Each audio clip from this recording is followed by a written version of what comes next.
இந்த வீடியோல controller and action மெத்தட்னா என்ன அண்ட் அதுல எத்தனை டைப்ஸ் ஆஃப் ஆக்ஷன் மெத்தட் இருக்குன்னு நம்ம .NET ட்ரெய்னர் உங்களுக்கு ஸ்டெப் பை ஸ்டெப் எக்ஸ்பிளைன் பண்ண போறாங்க. So let's start. So controller டிஃபால்ட்டா ஹோம் கண்ட்ரோலர் இருக்கும் கிரியேட் பண்ணும்போதே. கண்ட்ரோலர் போறதுக்கு முன்னாடி கண்ட்ரோலர்னா என்ன, அதுக்கு என்னெல்லாம் இருக்கணும்னு ஃபர்ஸ்ட் உங்களுக்கு தெரியணும். அதை நான் உங்களுக்கு சொல்லிடுறேன், பாருங்க. Okay, controller it is a class will have only functions.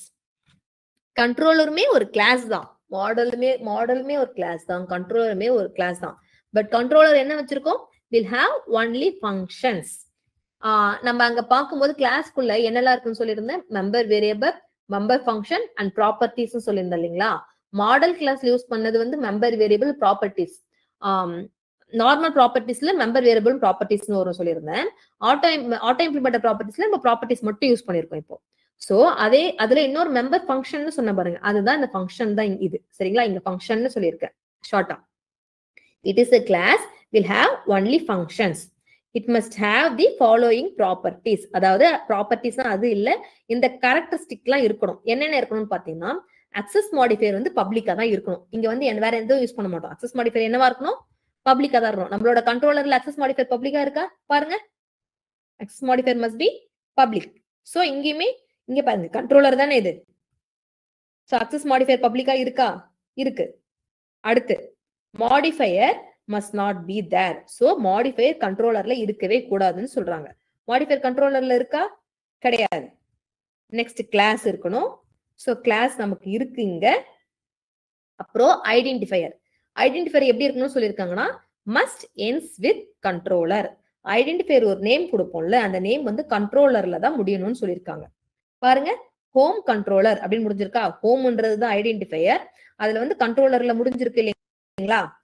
And then இன்ஹெரிட்டன்ஸ்லாம் ஊப்ஸ்ல தான் நம்ம பார்ப்போம். இப்போ நான் ஜஸ்ட் உங்களுக்கு பேசிக் மட்டும் சொல்றேன். இன்ஹெரிட்டன்ஸ் என்னன்னா, directly or indirectly must inherit with base controller. டைரக்டாவோ இன்டைரக்டாவோ பேஸ் கண்ட்ரோலரை இன்ஹெரிட் ஆயிருக்கணும்னு சொல்லியிருக்காங்க. இன்ஹெரிட்ன்றது என்னன்னா, ஜஸ்ட் இந்த ரெண்டு கால் வச்சு கண்ட்ரோல், இப்ப இந்த கண்ட்ரோலரை நான் செலக்ட் பண்ணி ரைட் கிளிக் பண்ணி கோ டு டெஃபினிஷன் கொடுத்தேன்னு வச்சுக்கோங்களேன். இங்க பாருங்க, கண்ட்ரோலர் பேஸ் இன்ஹெரிட் ஆயிருக்கா. சோ டைரக்டாவோ இன்டைரக்டாவோ பேஸ் கண்ட்ரோலரை இன்ஹெரிட் பண்ணிருக்கணும்னு சொல்லியிருக்கேன். சோ என்னோடது ஃபர்ஸ்ட் கண்ட்ரோலர் இன்ஹெரிட் ஆயிருந்தது. அந்த கண்ட்ரோலர் போய் எங்க இன்ஹெரிட், ரைட் கிளிக் அதாவது செலக்ட் பண்ணி ரைட் கிளிக் பண்ணி கோ டு டெஃபினிஷன் கொடுத்தேன்னா அங்க வந்து பார்க்கும்போது கண்ட்ரோலர் பேஸ்ன்றத இன்ஹெரிட் பண்ணிருக்குன்னு நான் தெரிஞ்சுக்கிட்டேன். சரிங்களா, சோ கரெக்டா இருக்கு. Controller must have at least one action method. Next ஃபைனலா என்ன இருக்கு, controller must have at least one action method. ஒரு ஆக்ஷன் மெத்தடாவது கண்ட்ரோலுக்குள்ள நீங்க கம்பல்சரி கொடுத்துருக்கணும். இந்த கேரக்டர்லாம் இருந்தாதான் அது கண்ட்ரோலர். அப்படி இதுல இருந்தா ஒண்ணு மிஸ் ஆச்சுன்னா அது கண்ட்ரோலரே கிடையாது. இது உள்ள இப்ப இருக்கு இல்லைங்களா, இது எல்லாமே ஆக்ஷன் மெத்தட்ஸ் சொல்லுவாங்க. ஓகேவா, சோ இப்போ நெக்ஸ்ட் பார்ட் போலாம். சோ கண்ட்ரோலருக்கு எப்படி சம் கேரக்டர்ஸ் இருந்தாதான் கண்ட்ரோலர், அதே போல அட்லீஸ்ட் ஒரு ஆக்ஷன் மெத்தடாவது உள்ள இருக்கணும் அப்படின்ற மாதிரி சொல்லியிருந்தேன். கண்ட்ரோலருக்கு எப்படி சில கேரக்டர்ஸ் இருக்கணும்னு சொல்லியிருந்தோம், அதே போல ஆக்ஷன் மெத்தட்ஸ்க்கும் சில கேரக்டர்ஸ் மேண்டேட்டரி. அது என்னன்னு பார்த்துக்கலாமா. Action method. It is just a method. It defined inside the controller. Action method na enna? It is just a method. It defined inside a controller. Action method என்னெல்லாம் இருக்கு பார்க்கலாமா. Access modifier பப்ளிக்கா இருக்கணும், இங்கேயுமே modifier இங்கேயுமே இருக்க கூடாது. Modifier must not be there. Return type could be anything but recommended action result சொல்லிருக்காங்க. So return type எதுவானாலும் இருக்கலாம், recommended action result. So action result எப்படி யூஸ் பண்ணணும்ன்றதை நம்ம பார்க்கலாம். ஐடென்டிஃபையர் வந்து யூசர் கிவன் நேம். ஓகேங்களா, யூசர் எந்த நேமாலும் ஐடென்டிஃபையர், அந்த நம்ம என்ன கோட் எழுதுறோமோ அது ரிலேட்டடா நம்ம பேர் வச்சுக்கோம். அப்புறம் parenthesis enclosed with parameter and open close brace. So இருக்கான்னு பார்க்கலாமா. இப்போ இதுதான் வந்து ஆக்ஷன் மெத்தட். இது வித்தவுட் கோடா இருக்கு உங்களுக்கு. நம்ம இப்போ கண்ட்ரோலர் கிரியேட் பண்ணுவோம், அப்ப ஆக்ஷன் மெத்தட் எப்படி இருக்கும்னு பார்க்கலாம். இது இண்டெக்ஸ்க்கான ஆக்ஷன், இது ஒரு ஆக்ஷன் மெத்தட். கண்ட்ரோலருக்குள்ள மல்டிபிள் ஆக்ஷன் மெத்தட்ஸ் இருக்கும். ஓகேவா, சோ அக்சஸ் மாடிஃபையர் பப்ளிக்கா தான் இருக்கு, மாடிஃபையர் இங்க இல்ல. ரிட்டர்ன் டைப் என்ன கொடுத்திருக்கு பாருங்க, ஆக்ஷன் ரிசல்ட். சோ நான் சொல்லியிருந்தேன் இல்லைங்களா, could be anything but recommended வந்து ஆக்ஷன் ரிசல்ட் சொல்லியிருந்தேன். சோ ஐடென்டிஃபையர் வந்து யூசர் கிவன் நேம், இண்டெக்ஸ் பேர் இருக்கு வச்சிருக்கோம். சோ parenthesisக்குள்ள parameter இட்ஸ் ஆப்ஷனல், நமக்கு வேணும்னா போடலாம், வேணும்னா விட்டுறலாம். சரிங்களா?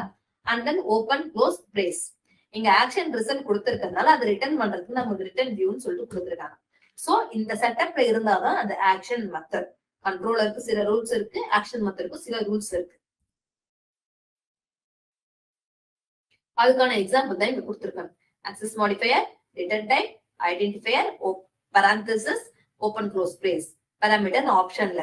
பாராமீட்டர் எப்படி கொடுக்கணும்னு நான் சொல்றேன். சோ சேம் த்ரெட் ஆபரேஷன் தான் நம்ம பண்ண போறோம்.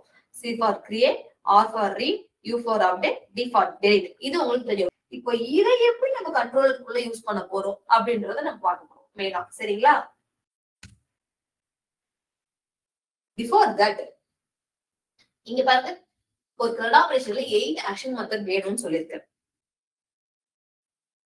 8 ஆக்ஷன் மெத்தட்ஸ் வேணும். நம்ம C for create, R for read, U for update, D for delete 4 தானே சொன்னாங்க. இங்க என்ன 8 போட்டிருக்காங்க அப்படின்னு பாப்பீங்க. சோ C for create சொன்னீங்களா? So C start for create சொல்லிருக்கேன். இங்க பாருங்க C தெரியுதா? சோ C ல ஒரு get இருக்கும், ஒரு post இருக்கும். அதே போல R பாத்தீங்கன்னா read many records, read single record. அதாவது read many recordsனா select star from DB ல நம்ம போட்டிருப்போம்.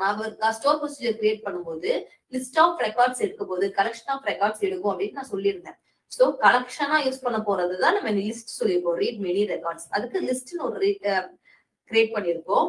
அடுத்து அதாவது இண்டெக்ஸ். இப்ப நம்ம கொஞ்சம் படிக்கணும் நேம் சொன்னோம் இல்லைங்களா, இண்டெக்ஸ்னு அதுதான். சோ ரீட் சிங்கிள் ரெக்கார்ட் அப்படின்னா ஒருத்தவங்களோட டீடைல் மட்டும் தான் எடுத்துட்டு வந்து பார்க்க போறோம் அப்படின்னா அதுக்கு டீடைல் கிரியேட் பண்ணுவோம். சரிங்களா? சோ இங்க 2 டோட்டல் 4 கவுண்ட் ஆயிடுச்சு. And then U for update. So யூக்கு ஒரு கெட் இருக்கும், ஒரு போஸ்ட் இருக்கும். ஓகேவா? And D for delete. டெலிட்டுக்கு ஒரு கெட் இருக்கும், ஒரு போஸ்ட் இருக்கும். அது என்ன கெட் 1 போஸ்ட் 1 கெட் 1 போஸ்ட் 1 சொல்றீங்களே அப்படின்னு சொல்லிட்டு பாக்கலாம், நீங்க கேட்கலாம். சோ கெட் எதுக்காகன்னு பாத்தீங்கன்னா டிபில இருந்து டேட்டா கொண்டுட்டு வந்து நம்ம பார்க்கணும் இல்லையா, ரிட்ரீவ் பண்ணி வியூ பண்ணி பார்க்கணும்ல. சோ லிஸ்ட்லயும் அந்த வேலை தான் பார்க்க போறோம், டீடைல்லயும் அந்த வேலை தான் பார்க்க போறோம். அப்புறம் அகைன் அப்டேட்லயும் டெலிட்லயும் எதுக்கு நம்ம அந்த வேலை பார்க்கணும் அப்படின்ட்டு நீங்க கேட்கலாம். சோ ஒரு டேட்டாவை அப்டேட் பண்றதுக்கு முன்னாடி அங்க என்ன கண்டென்ட் இருக்குன்னு நமக்கு தெரிஞ்சதானே, பார்த்துட்டு தான் நம்ம அப்டேட் பண்ணுவோம், கரெக்ஷன் பண்ணுவோம். எல்லாமே நமக்கு அப் டு டேட் ஞாபகத்துல இருக்காதுல்ல. ஒருத்தவங்களோட ஐடி போடுவோம், அவங்க ஐடி என்னெல்லாம் இருக்குன்னு சொல்லி செக் பண்ணுவோம், அவங்க டேட்டா தான் அப்புறம் தான் ஆல் பண்ணுவோம். So before updating we want to retrieve it and we want to see it. So அதுக்காக இங்க கெட் யூஸ் பண்றோம். சோ அதே போல டெலிட்மே பிஃபோர் டெலிட் பண்றதுக்கு முன்னாடி கெட் பண்ணி ரிட்ரீவ் பண்ணி அங்க என்ன கண்டென்ட் இருக்குன்னு செக் பண்ணிட்டு வெரிஃபை பண்ணிட்டு தான் நம்ம அதை டெலிட் பண்ணுவோம். கிரியேட்டுக்கு வந்து கெட் நம்ம பண்ணுவோம், அதாவது கெட் கிரியேட் பண்ணுவோம், பட் நம்ம யூஸ் பண்ண மாட்டோம். சரிங்களா? சோ இப்போ 8 ஆக்ஷன் மெத்தட்ஸ் இருக்கு சொல்லிட்டேன். அண்ட் தென் இந்த வீடியோ உங்களுக்கு புரிஞ்சிருக்கும்னு நம்புறேன். இந்த மாதிரி .NET ரிலேட்டடான நிறைய வீடியோஸ் ஃபியூச்சர்ல அப்லோட் பண்ண போறோம். ஸோ அதெல்லாம் மிஸ் பண்ணாம இருக்க இப்பவே BTS சப்ஸ்கிரைப் பண்ணிக்கோங்க. தேங்க்யூ.